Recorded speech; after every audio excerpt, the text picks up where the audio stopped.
Hello and welcome to episode 106 of the Alfa Romeo Driver Podcast, brought to you by the Alfa Romeo Owners Club. I'm Kirsty Hodson, and to celebrate International Women's Day, I'm delighted to be joined by Krystyna Perry, Head of PR at Alfa Romeo UK, and Kirsten Adams-Ford, President of Alfa Romeo Owners Club of New Zealand. Welcome both, and thank you for joining me today. Thank you. Thank you for having us. Cool. I'd like to start with some questions for Krystyna, if I may. Of course. So what does the role of Head of PR entail? That is a very good question. The job is all about creating or getting people to talk about Alfa Romeo in a positive way. So it's working very much with our marketing team to complement their activities. So we work with media, we work with influencers to hopefully say nice things about our products, or sometimes to minimize some of the more negative aspects if they should ever pop up. But, you know, few and far between on this brand on that one, luckily. I believe that. The reality, however, means that I get involved in everything across the brand, which is what makes it such an amazing job. I work really closely with our incredible brand team and our marketing department to really try and make sure that everything that we do is sort of consistent across every touch point for our customers, for our retailers, for our media. We want to make sure those messages are going through everything. We want to get those really positive news stories out there as soon as we can and make sure that they're hitting every single person who really needs to know about it, whether that's a customer who doesn't yet need to know or doesn't yet know they need to buy an Alfa Romeo, or whether it's the retailer who needs to make sure that they're fully up to date with the latest information so that when those people come through their doors, they can tell them everything amazing about it. But it's not just with new cars, with Alfa Romeo, with the amazing history that we've got with the brand. I'm lucky enough to be able to work on stories around the heritage, the history, motorsports. I've been lucky enough to be involved in all these different aspects of the brand.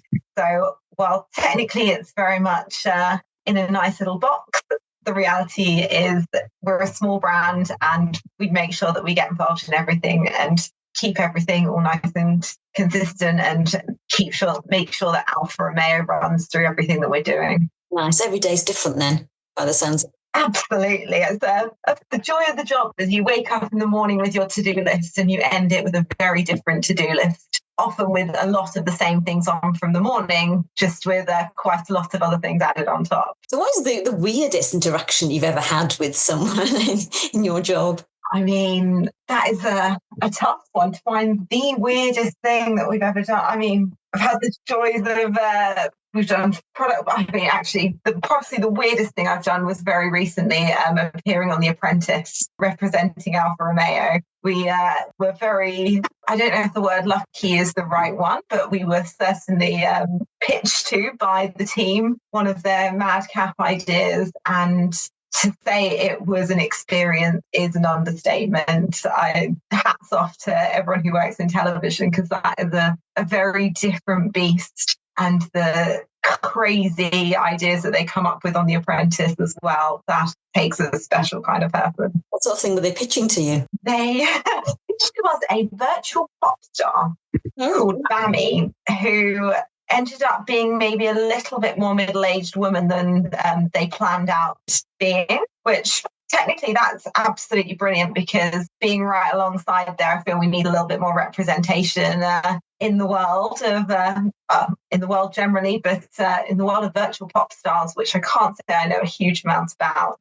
We did actually end up making a deal. My wonderful colleague, Martin, who works with me in marketing side of things, he made them a deal for a 5-year contract, but luckily we popped in a 1-year break clause within that. So if things didn't work out and the changes that we wanted weren't made, we could nicely get out of that partnership. But it's a very surreal experience. Sounds fun though. Well done. It was fun actually, and it's completely different from what we normally do in the office on the day-to-day. So it made a nice change. And Baroness Brady is incredible in real life. She is one of my heroes. So what originally attracted you to a career in the car industry? Wow. It all started out very innocently. I actually did my placement year at university at the Kia Motors press office. I saw the job spec, thought, oh, that sounds quite interesting. Applied, having known absolutely nothing about cars other than how to fill up my washer fluid and that I enjoyed driving. Didn't really know anything beyond that. But the job sounded really interesting. And I was actually really lucky that I got offered 2 different roles, one working for an airline and one in the car industry. And I just thought, well, actually, the car industry just sounds much more fun. So I very much went with a gut feeling and thought, how do I want to spend a year of my life? Well, actually, cars sound like a really good way to do that. Came in and completely fell in love with the automotive industry. The technology, the rates of change, the fact that everyone has an opinion on cars, whether you like the design, how they drive, whether you, even if you don't drive, what it's like as a passenger, everyone has an opinion on what they like and don't like about cars. And that I found really intoxicating and just absolutely got hooked on it. So then didn't want to go back to university. And actually, before I accepted like my final year and signed for my house in my final year, I actually applied for a job at Alfa Romeo in the press office. Oh, wow. I was lucky enough to get an interview for it, but unfortunately, I also had to make a decision to sign for my final year house with my classmates. So it was the decision of, do I go for an interview and risk not getting a job, which I clearly wasn't qualified for, or do I go back and finish my degree at university and then tackle it in a year's time? Common sense prevailed and I turned the interview down. And it was one of those that was always one that got away. Quite a few years later, though, I got contacted by a recruiter who was looking at filling a job at Alfa Romeo. And it was one of those brands that I always thought, right, that's the one that I needed to go back for. It was the one that got away. And in the meantime, obviously, having years of experience in automotive, completely falling in love with everything there is with Alfa, I had to go for it. I was very happy in my previous job and thought, well, what's the chances that I might end up getting it? So I'll apply anyway. Strangely, they then offered me the job and, well, the rest is really history on that front. But it was always the dream. That's wonderful. Okay, thank you. I've got a question for Kirsten, actually. So how long have you been a member of AROC New Zealand and when did you become president of the club? Oh, yeah. So we're just newbies in the scheme of things compared to a lot of people in the club, actually. So that's why I feel like it's like, wow, you know. We've been with the club about 15 years. So 14, 2011. Yeah. Our first foray with the club was very memorable. Our first night, and I put in my recent article, you know, I thought joining a car club was like well above our station in life. It was something that, you know, was like, oh, you know, is this us? And we went to the restaurant, welcomed with open arms, lovely group of people that were there. And the next day, that restaurant was no longer in existence because the next day was the February the 22nd, 2011, which was our second big earthquake here in Christchurch. And the most destructive one. So, yeah, it was, you know, I kind of remember the first night for obvious reasons. Yes. And, yeah, I've been president since last October. So that was at our 50th anniversary of the club. And so that was in Wellington. And our 50th AGM is Festa Annuale is coming up in October in Auckland. Wow. Are you the first female president of the club? No. Fortunately, I've had someone whose footsteps I can sort of, you know, aspire to. No, so that was Sharon. Sharon is, she's from Auckland and she did an incredible job. So she was the first and just totally full of admiration for everything that she did throughout her tenure. And we each get to do different things. It's been interesting to observe the different presidents and different things that come out of the various tenures. So, yeah, she had her own take on it. We all have our own take on what we're going to do. So, yeah.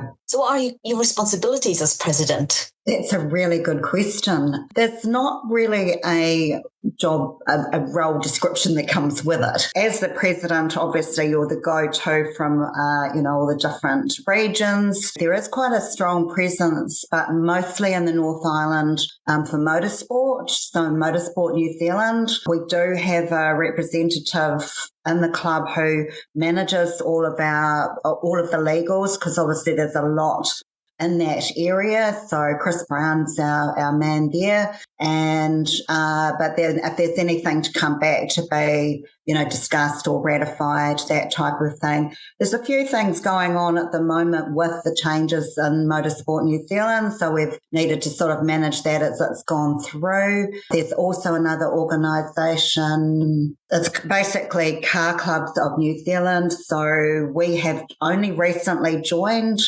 but they've done a massive survey about cars, particularly sort of classic type cars in New Zealand, and basically the dollars that go through it, and it's in the multi-millions per annum that people spend on their cars, on the upkeep, on keeping them on the road, and, it's become basically a voice. So what sort of events do you do? The different regions, so we are very regional, so, New Zealand's kind of strung out sort of country, obviously.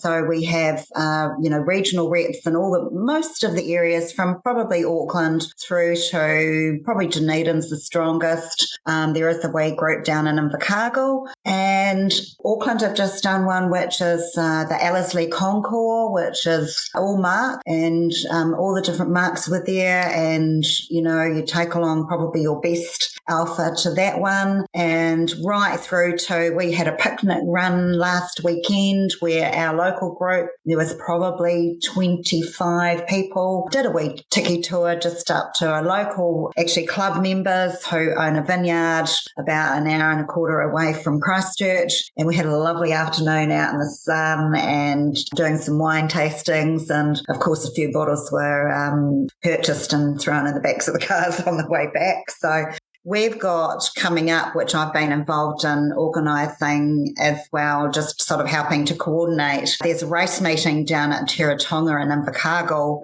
coming up in April. It's called the George Begg Festival, and it's loosely modelled on the Goodwood Festival. So they've got a theme this year. The evening theme for the big event is Queen, a Night at the Opera. So that's got a sort of a 60s theme. But I've been involved with the organisers down there to coordinate an Alfa Romeo approach, because this year they have themed it Italian as an overall theme. So we've probably got close to 60 club members from throughout the country. So there are people coming from the North Island, and so we've basically got a big contingent going down. They're organising space for us to put all the cars in one area, so it'll be a lot of fun. That's lovely. Cool. So do you have a lot of women in the club? How do you sort of encourage women into the Alfa Romeo Club New Zealand? Yeah, that is a really good question. As an exercise, I sort of got the highlighter out in our membership book, which we, have got everyone listed, and pretty much on, you could count on two hands the individual members. So individuals as of themselves is, probably, 10 or so. But there's a lot of family memberships. So, there's over 660 members on the club. And, I'd say a good, decent half of them, if not more, would be couple families. So so the representation at any of our events is pretty mixed. So, a fair kind of mix of both. But yeah, not a lot of individual members. So that was a really good question to sort of investigate. So, yeah, how do you bring them in? That's a great question. I probably should throw that one back at you. Absolutely. I mean, we have kind of a similar setup. We have sort of joint memberships, and we have a lot of couples in AROC UK as well as individual women members. So as to how we do that, we have a section called Alfa Female in the UK, and that's just, it's not to separate women, it's to give women an extra space where they feel safe to talk about their cars, which is really cool. And sort of events we do, we've done, we've been to Silverstone Museum, we've done a bit of go-karting, try and go to car shows and things like that, and try and do things a little more kind of like girl focused as well. We've done some pottery painting and things like that. So there's things you can do. How many women do you have in your group? So we've got nearly 300 Alfa females now. Wow. Nice. Wow. We're going to do some more outings this year. But, as you said, we are spread out quite a lot. So getting together in person is more difficult. What we also do, though, is we produce magazines, and we also have e-magazines and podcasts that we do as well. So do you have those kind of media items in New Zealand? Yeah, the media presence is interesting because it is one that we've been discussing as a committee, just a small committee that we've sort of been working on. Probably more aimed, so my vice president in Auckland, Marque, he's looking as an approach really to bring in younger members, so the second generation, if you like, or actually I said maybe third and fourth, And so, his approach is on that side of it. We're probably a bit far-flung to sort of have enough, individual women brought together at an event. But it's probably a good idea at some point. Yeah, it's an interesting one. I'll chew that one over, and maybe. I sort of know that like here in Christchurch, a group has kind of morphed into a book club. So there's an, Alfa Romeo women's book group once a month. So I know that one's there. I have been travelling too much for my work to be able to be consistent to, be able to attend. So, but interesting. Geographical difficulties, like we have this, some of our registers are spread across the entire country. Yeah. So we've got our Facebook page, AROC NZ. There are a couple of them. The main one that gets the most usage, there's one with a little black icon with a white car on it. That's really a forum for any Alfa Romeo owners. So where it's club members and non-club members. So we do manage to draw people in time where they might be going, oh, I didn't know about that event. And it's like, well, if you join the club, you will know. So, this is just a forum for everybody, which is fantastic because the knowledge that goes through that page is incredible. We also have Alfa News. It's just a web magazine and comes out every 2 months. And we all contribute throughout, anyone can contribute to it. And we're mostly like if we're regional rep, we would put in there what we've been doing recently, what runs we've had, whether it's, been a lunch run somewhere or an overnighter. So that's quite a good, and it's a really good, sit down and read magazine. So those are kind of sort of the main media presences. We're currently in the stage of rebuilding the website. So that's very exciting. It's just going to open us up to a whole lot more opportunities that we don't get with our current one. And the other really big piece of, and it's not really marketing, but it's been a book and which has been put together for the 50th anniversary, and I can hardly lift it up with one hand. So it's basically called Half Century Full Throttle, coffee table book, and it's the Alfa Romeo Owners Club of New Zealand, 1974 to 2024. So 50 years of the club. Amazing. And I haven't even had time to sit and flick through it. But it's pretty much, it lists every Alfa Romeo that's come into the country in that time, from way back. So one of our past presidents, Tom Brunel, he headed the team to put that together. And, that's going well as far as, members buying it. And it's a tome, if you like. We reviewed that book in our December issue. Some questions for both of you. So, which car are you driving at the moment? That's a bit of a choice at the moment. So I've got a daily driver, which is is just my 1.4 Giulietta, 6-speed manual. Love that wee car. It's it's just my go-to. So that's I really enjoy that. We've also got a 1975 GTV 2-litre, which is actually in the magazine. You might have in that box. Sorry, you might have seen it. The photograph of it. It's our pride and joy. We've called her Phoebe, so we named her after the guy we bought her off. Named her after his wife, and the number plate finishes in BEE. So we thought Phoebe was quite sweet, and of course the colour, which is the Le Mans or the Azura blue, Le Mans blue, is very pretty. So and quite unusual. She's of course our pride and joy. Love driving her. just too much fun to be legal, really. And she really is precious to us. And I mean, we're only caretakers, aren't we? Of these cars. It's been a wee project of time, and we've done a few things with her. She had an interesting backstory in that she came off the plant in Italy in September 74, and she went to Frankfurt, so the Alfa Romeo dealership in Frankfurt, and then she went to Denmark and was in Denmark, I think, till about 92. Ended up in New Zealand in 92. We don't know what that story is. She was always right-hand drive, so it's not been converted. Yeah, fascinating. So it's just one of those little gaps that I haven't been able to find out what that story really is. And then we also have in the stable an 83 Alfa Sud. Wow. And she's Peanut. We name our classics. And a lot of fun to drive. I love driving her. Yeah, as well. So, but she's just in another garage, and it's a bit hard to get at the moment. So basically, she's just tucked away until we get time to do a bit more work on her. Was that your first Alfa? Any of these your first?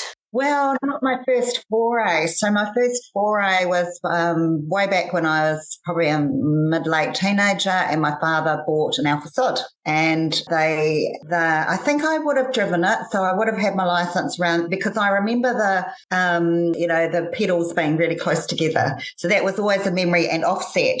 So I always have that, and I have the feeling of, oh my God, this is fun, so that always stuck with me. And then he bought a 33, and I remember driving that as well. So way back with our first forays. And then we sort of stepped into, a few years ago, we started importing architectural hardware out of Italy, and I decided that I needed to have an Alfa Romeo. It had to be hand in hand. Toyota just didn't cut the mustard on that if I was visiting architects and things like that. So that's when I got the 147, which I loved as well. She was a cool wee car. And we have a lot of really good driving roads here, obviously in New Zealand, and particularly in Canterbury. We've got one road that everyone calls the Inland Road. It goes from Kaikoura and heads obviously inland. Nice, windy, twisty, throw it around. And I always, like, if I'm driving by myself, that is exactly what I would do. So I've had a Golf V5, I've had a BMW 318 M-Spec, and the 147. And the 147 was just top of the list all the time, with the BMW being a second and the Golf well out. So I do like to throw them around a wee bit. No, that's quite a list. What about you, Krystyna? Well, I'm incredibly jealous right now, if I'm completely honest. This is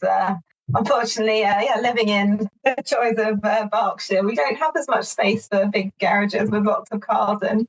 And I would absolutely love to own a classic Alfa. Unfortunately, at the moment, I have a gap in my life for one. So that is something I really want to fill. And unfortunately, my husband is very much an enabler with these things and would absolutely love for us to have one too. A few other priorities that we need to get over the line before we decide to invest in that one. But at the moment, I drive a Giulia. So I have a beautiful, very sleek, very sexy black Giulia Veloce, which just makes me smile every time I get behind the wheel. It was the first car I drove, not the Veloce to be fair, but the Giulia when I joined Alfa Romeo. And I remember getting in it for the first time and just going, my God, this feels like home. This is incredible. And similar to you, Kirsten, I come from BMW background as well. So I'd had BMWs for years and things. And it was all the best bits of that, but with a little something extra, a bit of soul that you just can't quite put your finger on why it feels so good and what's so special about it. But there was just this something, and it gave me this feeling. And I just knew this was it. This was the right thing. And I still feel that now every time I get in my car. I have a joyous 2-hour drive to Coventry to go to the office when I go in. And yes, it's a boring journey up there. Definitely not roads like you've got in New Zealand. The M40 is very bland in comparison. However, I couldn't honestly think of a better car to do it in. I absolutely love it. And I've worked my way through the range. So I've had Stelvio, I've had Tonale. I'm yet to go into a Junior, but that's on the list. But there's something about Giulia that I keep coming back to, and it just makes me smile. Although my first Alfa when I joined was actually a Giulietta, and I don't know what I was expecting with the Giulietta, but it was so much better than anything that I could have expected from a car of that size. I just didn't think you could have that sort of engagement from that kind of a car. And I absolutely loved her. She was fantastic. And again, used to having very hard riding cars that sort of you get out and your back's broken. I could not believe how comfortable she was, but without that trade-off of being all wallowy and everything else that you'd expect. So I found my happy place. I just need to expand into the classic realm and find my sort of, I say forever Alfa, but the one that I want to look after for longer than I normally am lucky enough to hold on to them. You'll turn back and smile when you park the car? Every time. I don't care where you are. You see an Alfa and they are just the most beautiful thing in anywhere. I remember seeing a 4C for the first time and going, my God, what is that? It just takes your breath away. It was such a stunning thing. And I actually saw an 8C in just driving down a road not far from me in Windsor. And I just remember seeing it and going, wow, that's a lovely looking 4C. And I was like, that's not a 4C. And at this point in my life, I'd never seen an 8C in the flesh. It was a mythical car from magazines and all these things. But there's just something about an Alfa, even when you're not driving it, they just look like nothing else. When we do a list of your favourite Alfa, the top two are always the original 33 Stradale and the modern 8C, always. So out of those two, which one would you put at the top? Oh, I'd probably have to say the 33 Stradale. I've been lucky enough to spend quite a lot of time with that car over the last year or so, although still never driven it. I'm still working on that one. But I've learnt a lot of stories about it, and I've heard about how it came to be, and I've just spent a lot of time appreciating that no two of them that were built were actually the same. They were all hand done. The drawings themselves were done after the cars had been built. So there are things that mean that none of them match up. So there's just a little bit of a romance and something really special about that car. But maybe it's because the 8C almost for me is a bit more of a unicorn, because I've never really spent a lot of time with it. It still feels like that mythical thing, whereas strangely 33 feels a lot more real to me, which I know is a very strange and very privileged place to be. But that car is just very special. We got up close to one, the new one, didn't we, at Goodwood? We did indeed. The new one is surely going to be up there on that list going forward, though, because it is, again, just such a thing of beauty. And I love the fact that rather than going, let's recreate this and create a really retro throwback, they've gone, okay, if we kept making this car, what would it look like today? And it's all the small details that they put into it. So rather than having a chrome headlight surround, which would just look a little bit dated and retro, they've taken that and they've reinterpreted it with the 33 sort of LED almost eyelashes on it. So you get that halo effect still with the lights, but they've just done it in a really modern, clever way. But there's no doubt looking at it that that's an Alfa Romeo and that is the 33.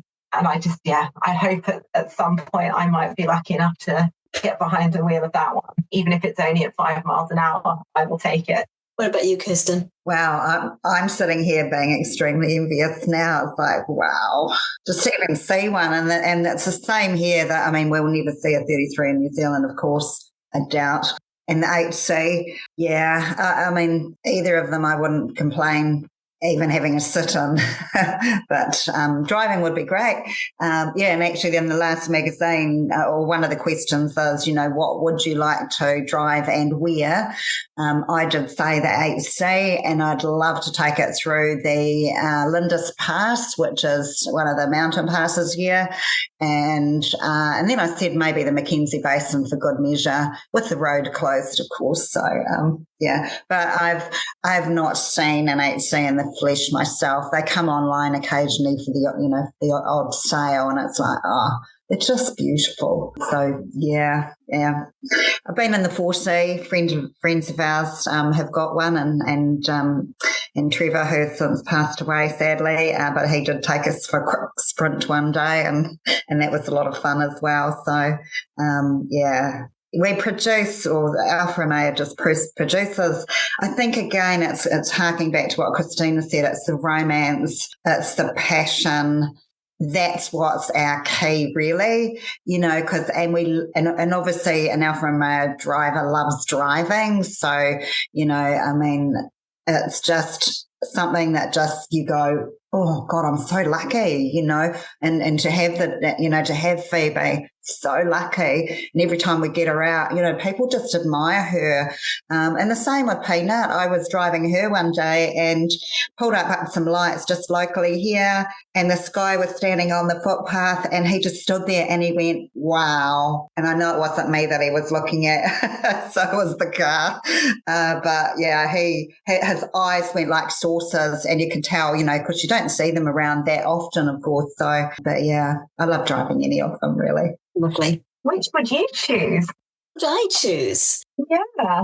Oh, well, I have a thing for the 8C. It's a lovely car. It's beautiful to see. I've never seen an original 33 Stradale. So, yeah, the 8Cs I think is quite special. Thank you, ladies. That was awesome.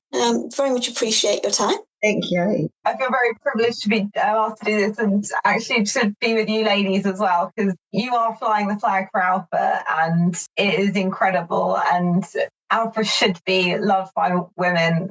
But no, it's absolutely brilliant just to hear from you both and, see what's happening and how you're keeping it all alive within the clubs as well. So it is a real privilege for me to hear directly from you guys on these things as well. And I really, really want to come over to New Zealand right now, hearing you talk about the roads. Oh, we'd love to have you. So anytime any of you or anyone you know is ever coming over, it's basically, open invite. I'm sure that, there's local members in different regions. If we said you're coming, they'd give you a car or. That's it for this episode. We'll be back in 5 weeks' time on Sunday, the 6th of April. Episode 107 will be available to download from 1:30 p.m. from Podbean, Spotify, YouTube, the club's website, and everywhere else good podcasts are found. Until then, stay safe.